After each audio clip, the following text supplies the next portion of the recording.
श्री गणेशाय नमः। सबसे पहले सभी श्रोताओं को प्रणाम।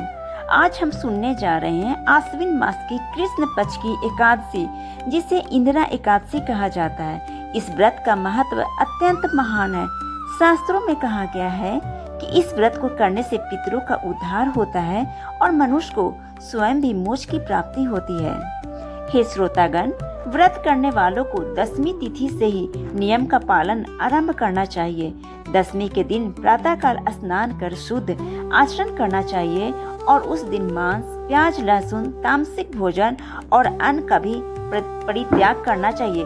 एकादशी की प्रातःकाल ब्रह्म मुहूर्त में उठकर गंगा जल मिश्रित जल से स्नान करना चाहिए। फिर भगवान विष्णु की मूर्ति अथवा चित्र के सामने स्वच्छ आसन पर बैठकर संकल्प करें। हे देव देवेश श्री हरि, मैं आज आपकी प्रसन्नता के लिए इंदिरा एकादशी का व्रत करता हूँ या करती हूँ। कृपा करके इस व्रत को सफल बनाइए और मेरे पितरों का उद्धार कीजिए। इसके बाद भगवान विष्णु को धूप, दीप, पुष्प, तुलसी दल और नैवेद्य अर्पित करें।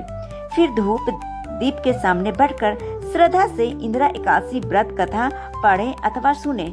महिष्मतीपुरी में इंद्रसेन नामक एक धर्मात्मा और विष्णु भक्त राजा राज करते थे।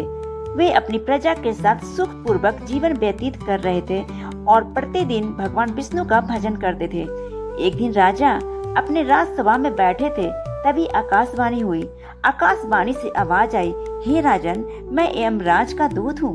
आपके पिता इस समय यमलोक में निवास कर रहे हैं। वे चाहते हैं कि आप उनका उद्धार करें। उन्होंने जीवन में एक छोटा सा अपराध किया था, जिसके कारण उन्हें नरक में जाना पड़ा। यह सुनकर राजा बहुत दुखी हुए। उन्होंने पूछा, हे दूत, मेरे पिता बड़े धर्मनिष्ठ और दानी थे, फिर वे नरक में क्यों हैं? राजन, आपके पिता ने यज्ञ करते समय एक भूल की थी। उसी पाप के कारण वे नरक में हैं। यदि आप उनका उद्धार करना चाहते हैं तो आश्विन मास की कृष्ण पक्ष की एकादशी का व्रत करें। इसे इंदिरा एकादशी कहते हैं। इस व्रत के प्रभाव से आपके पिता वैकुंठ धाम को प्राप्त करेंगे। दूत का वचन सुनकर राजा इंद्रसेन ने दृढ़ निश्चय किया। उन्होंने विधि पूर्वक दशमी से ही व्रत का नियम प्रारंभ किया और एकादशी के दिन स्नान कर भगवान विष्णु का पूजन किया। उस दिन उन्होंने दिन भर उपवास किया, रात्रि को जागरण किया और कथा व भजन कीर्तन किया। इस व्रत के प्रभाव से उनके पिता नरक से मुक्त होकर दिव्य रूप धारण कर विष्णु लोक को चले गए। कुछ समय बाद स्वयं राजा इंद्रसेन ने भी यही व्रत कर जीवन का परित्याग किया और वो भी वैकुंठ धाम को प्राप्त हुए। हे श्रोतागण, इंदिरा एकादशी व्रत कथा सुनने और करने से पितरों को मुक्ति मिलती है।